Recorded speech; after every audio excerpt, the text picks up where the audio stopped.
C'est de la Coupe d'Afrique des Nations qui a été gagnée par le Sénégal sur le terrain, mais par le Maroc sur tapis vert, selon le verdict rendu mi-mars par le jury d'appel de la CAF. Normalement, le tribunal arbitral du sport doit donner son verdict. Est-ce que ce sera le verdict final pour cette finale si controversée ?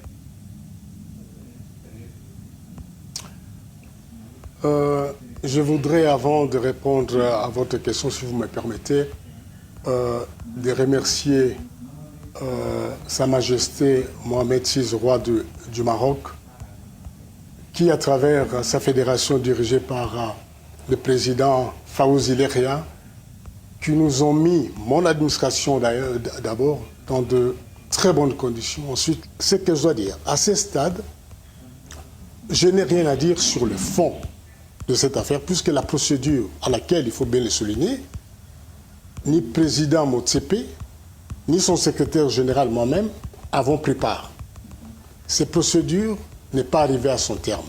Après la finale du 18, la Fédération royale marocaine a déposé un protêt. Ils ont évoqué la violation de l'article 82 du règlement de la Coupe d'Afrique des Nations. Que dit ce règlement ? Juste en deux lignes.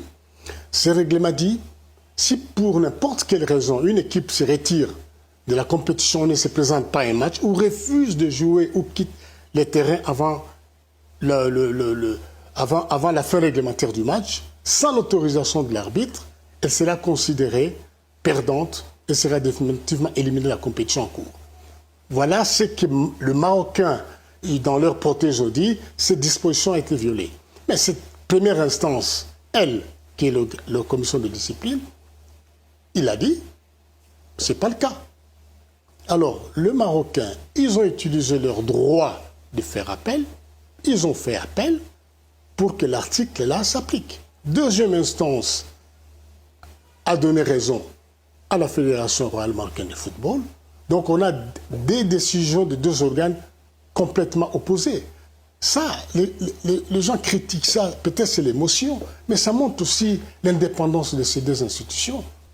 Donc, c'est des organes indépendants qui ont pris une décision et la Fédération sénégalaise, il a utilisé aussi son droit de porter l'affaire au tribunal arbitral du sport, qui est un organe externe à la CAF, basé à Lausanne, qui va rendre la décision définitive à cette affaire. Mais monsieur le secrétaire général, vous vous rendez bien compte, vous avez expliqué tout le déroulé, mais ça a créé une énorme controverse. Le Sénégal parle de forfaiture, que la CAF a pris fait et cause pour le Maroc, que le président Motsepe, vous-même, vous avez pris parti pour le Maroc. Qu'est-ce que vous répondez aux ces accusations très graves du Sénégal et du président de sa fédération, qui ont dit les Marocains contrôlent tout?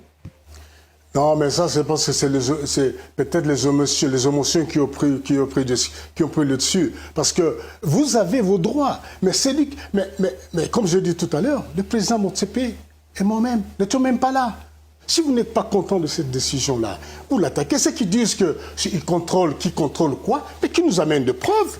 Mais c'est pas juste de balancer des choses comme ça que la CAF a pris fait cause en faisant quoi? Monsieur le secrétaire général, est-ce que votre démission est liée à cette controverse? Est-ce que vous ne faites pas office, j'allais dire, de bouc émissaire, parce que suite à ça, il a fallu donner un scalp et que le vôtre était peut-être le plus facile? Ah non, pas du tout. Vous savez, ça fait 5 ans que je suis secrétaire général la CAF. C'était un moment de tourner la page. C'est la fin d'un cycle, c'était un moment. D'ailleurs, je pensais même partir avant, mais j'ai voulu livrer cette magnifique CAN qui a battu tous les records. Côté d'audience, côté revenu, on a battu tous les records.